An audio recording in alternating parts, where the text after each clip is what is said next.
അവിടെ ഇങ്ങനെ സ്വന്തമായി കഴിവുണ്ട് എന്നൊന്നും പറഞ്ഞിട്ടില്ല. നമുക്ക് മുജാഹിദിന്റെയോ മുജാഹിദിന്റെ തഫ്സീറൊന്നും പോകണ്ട. നിങ്ങളിപ്പം പറഞ്ഞ റാസിയിലെ തന്നെ നോക്കിയാൽ മതി ഈ ആയത്തിനുള്ള വ്യാഖ്യാനം. റാസി പറയുന്നത് മക്കാ മുശ്രിക്കുകൾ അവരുടെ ബിംബങ്ങളെയും അവരെ നേതാക്കന്മാരെയും അമ്പിയാക്കളെയും നേതാക്കന്മാരെയും ആരാധിച്ചു, അങ്ങനെയുള്ള വാക്കുണ്ട്. നിങ്ങൾ തഫ്സീർ റാസി തന്നെ എടുക്കൂ. പല വ്യാഖ്യാനം പറഞ്ഞെടുക്കുക. ഇന്നഹു വലഹു ആദിഹിൽ അസ്നാമ വൽ ഔസാന അലാ സുവരി അൻബിയാഹി എന്ന് പറഞ്ഞിട്ട് പറയുന്നത് മക്കാ മുശ്രിക്കുകളുടെ വിശ്വാസം ശരിക്കും അവിടെ പറയുന്നുണ്ട്. ഉസ്താദ് തന്നെ ഒന്ന് വായിച്ചാൽ മതി. ഇത് ലാസ്റ്റ് പറയുന്നത്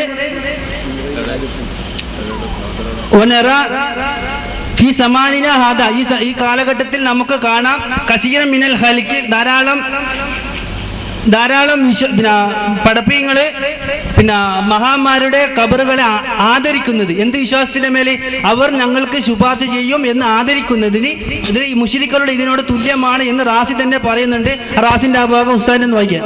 റാസിന്റെ ഭാഗം വായിക്കുന്നതിന്റെ മുമ്പ് ഇയാൾ തുടങ്ങിയത് ഒരു മുഖവേരയോട് കൂടെയാണല്ലോ. മക്കാ മുശ്രിക്കീങ്ങൾക്ക് അങ്ങനെ അവരുടെ ഇലാഹുകൾക്ക് സ്വന്തമായി കഴിവുണ്ട് എന്ന് വിശ്വസിച്ചിരുന്നില്ല എന്ന് പറഞ്ഞല്ലോ. വിശ്വസിച്ചില്ല എന്ന് ഇയാൾ പറഞ്ഞല്ലോ. ഇത് ലോകത്ത് ഒരു പണ്ഡിതനും പറയാത്ത വാദമാണ്. ഒരാളും ഈ അഭിപ്രായപ്പെട്ടിട്ടില്ല. പോരാ, റാസി ഇമാമ് ആ വിഷയം പറഞ്ഞത് ഞാനിവിടെ ഉദ്ധരിച്ചു. അതും പോരാത്തതിന് അമാനി മൗലവി മലയാളത്തിൽ എഴുതിയതും വായിച്ചു. ഇതിന് ഇയാൾക്കൊന്നും പറയാനില്ലല്ലോ. അപ്പോഴത്തേക്ക് ഇയാൾ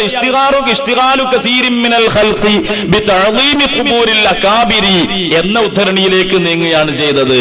അവിടേക്ക് നീങ്ങാനായില്ല. അവിടേക്ക് നീങ്ങുന്നതിന്റെ മുമ്പ് ഇമാം റാസി തങ്ങളുടെ വിശദീകരണം ഒന്നുകൂടി കേട്ടോളൂ. ഒന്നും കൂടി നിങ്ങൾ വളരെ നന്നായി ശ്രദ്ധിച്ചോളൂ. വകാനൂ യഖൂലൂന ഇന്നഹാ തസ്ഫഉ ലനാ ഇൻദല്ലാഹി മിൻ ഗൈരി ഹാജത്തിൻ ഫീഹി ഇലാ ഇദ്നില്ലാ. അല്ലാഹുവിന്റെ സമ്മതത്തിലേക്ക് ആവശ്യമില്ലാതെ അള്ളാന്റെ സമ്മതം വേണ്ട, അള്ളാന്റെ അനുവാദം വേണ്ട. അനുവാദമില്ലാതെ ശുപാർശ ചെയ്യും. ഇത് സ്വന്തമായ കഴിവാണോ? അല്ലേ? ഇവിടെ ഈ പോയിന്റിൽ നിന്ന് അല്ലാന്നോ ആണെന്നോ പറഞ്ഞതിന് ശേഷം നമുക്ക് ഖുബൂരിൽ അക്കാബരിലേക്ക് പ്രവേശിക്കാം. ഇതാണ് ഇമാം റാസി തങ്ങൾ വിശദീകരിച്ചത്.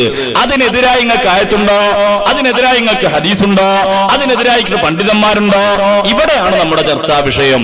ഇത് തീർന്നാൽ മുജാഹിദ് പ്രസ്ഥാനത്തിന്റെ അടപ്പ് അതോടുകൂടെ തന്നെ ഊരി.